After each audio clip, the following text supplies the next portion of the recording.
माजी की जितनी गलतियां हैं हम सब से हुई है, ठीक है। पिछले 20-25 साल में जो दौर यहाँ पे चला, 35 साल जो दौर है, उसका एक बहुत बड़ा डेट है जो हमारे सर पे एक लाइबिलिटी है।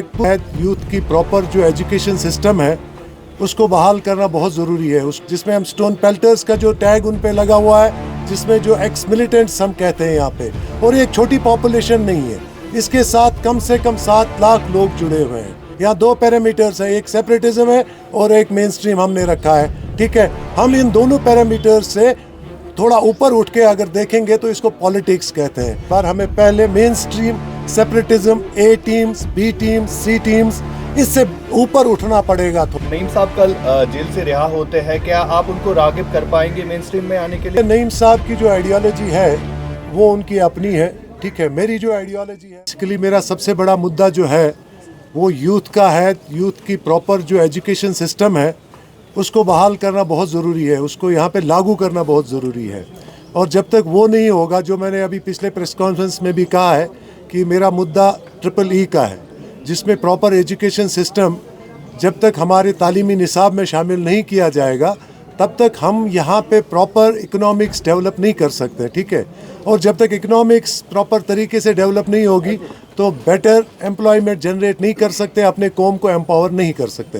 पहला बड़ा मुद्दा मेरा यही रहेगा। और दूसरे मुद्दे की मैं बात करूँ, यहाँ पे देखिए आप पिछले 2002 से लेके 2006 की बात करें या पिछले 20-25 साल में जो दौर यहाँ पे चला, 35 साल जो दौर है, उसका एक बहुत बड़ा डेट है जो हमारे सर पे एक लाइबिलिटी है पूरे कौम पे। एक दौर था यहाँ पे, ऐसा एक दौर चला जिसमें पूरा कौम उस टाइम एक ही सिमत जा रहा था, ठीक है।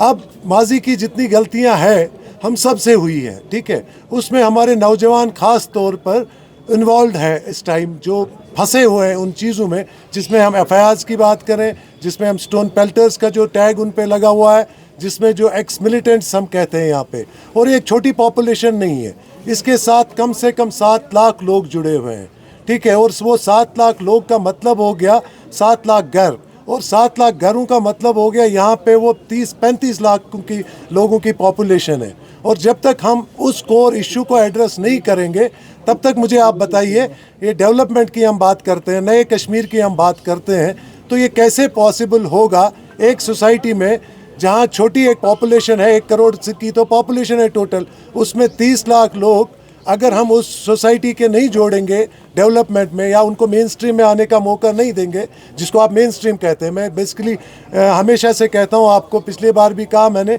यहाँ 2 पैरामीटर्स हैं, एक सेपरेटिज्म है और एक मेन स्ट्रीम हमने रखा है, ठीक है। हम इन दोनों पैरामीटर्स से थोड़ा ऊपर उठ के अगर देखेंगे तो इसको पॉलिटिक्स कहते हैं। अगर पॉलिटिक्स इन सब चीज़ों को एड्रेस नहीं करेगी तो मुझे ये बताइए खुदारा, इस कौम में जो हमारे ये बच्चे हैं, जो यूथ है, ज़्यादातर ये जो पॉपुलेशन है इसमें यूथ इन्वॉल्व है, तो उनका जब तक आप एड्रेस नहीं करेंगे इश्यूज़, उनको सोसाइटी के उस दायरे में आप शामिल नहीं करेंगे जहां आप तरक्की की तरफ जा रहे हो, तो कैसे पॉसिबल है। जो मैंने लास्ट टाइम भी कहा कि 2 टायर अगर किसी गाड़ी के बैठे हैं और 2 में हवा भरी है, तो वो गाड़ी अगर पूरा गांव धक्का देगा तो नहीं आगे बढ़ेगी। जब उन चारों पहियों में बराबर से हवा होगी तो वो गाड़ी आगे स्मूथली जाएगी, ये मेरा कहना है। अलहाजी की पसंद सियासत और मेन स्ट्रीम सियासत जिसकी आप जिक्र कर रहे हैं, तो आप आज मेन स्ट्रीम पॉलिटिक्स में इस वक्त आपने नॉमिनेशन फॉर्म भरा है, तो मुझे बताइए कि आपको क्या डिफरेंस दिखाई दे रही है?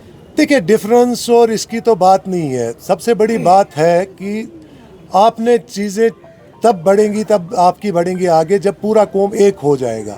हमें पहले, मैं वही कह रहा हूँ बार बार, हमें पहले मेन स्ट्रीम, सेपरेटिज्म, ए टीम्स, बी टीम्स, सी टीम्स, इससे ऊपर उठना पड़ेगा, थोड़ा एज ए कौम सोचना पड़ेगा, ठीक है। अब वो एक दौर था, आज वो दौर नहीं चल रहा है। दुनिया के हालात बदल गए हैं, हिंदुस्तान के भी हालात बदल गए, हमारे मुल्क के, और कश्मीर में भी हालात बदल गए हैं। अब जहलिम से बहुत पानी बह गया है, लेकिन अब हमें भी अपने आप में वो बदलाव लाना है जिससे हम तरक्की का दौर जो है वो यहाँ शुरू करेंगे।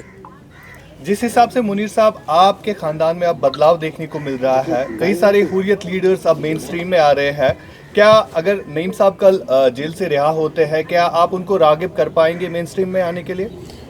देखिए, नईम साहब की जो आइडियोलॉजी है वो उनकी अपनी है, ठीक है। मेरी जो आइडियोलॉजी है, मुझे लगता है आज के वक्त के हिसाब से, आज के दौर के हिसाब से किसी न किसी को तो इस कौम को एक वो दिशा देनी है, जो मैं बार बार ये बात कर रहा हूँ, जहाँ पे हमारा मुस्तकबिल फंसा हुआ है, क्योंकि यहाँ पे सारे हमारे जवान फंसे हुए हैं। आप देख रहे हैं कि जहाँ भी आप देखेंगे कि यूथ के लिए एक बिल्कुल एक डार्क स्पेस है आगे, कहीं उनको कोई अपना कुछ फ्यूचर नज़र आ ही नहीं रहा है। इसीलिए आपको ये सब चीज़ आगे बढ़ानी पड़ेगी। अब उसमें हुर्रियत लीडर आ जाए या कोई और आ जाए, मेरे लिए तो कोई वो फ़र्क नहीं पड़ता। मैं कहना चाहता हूँ पूरी कौम एक हो जाए और एक साथ आगे बढ़े।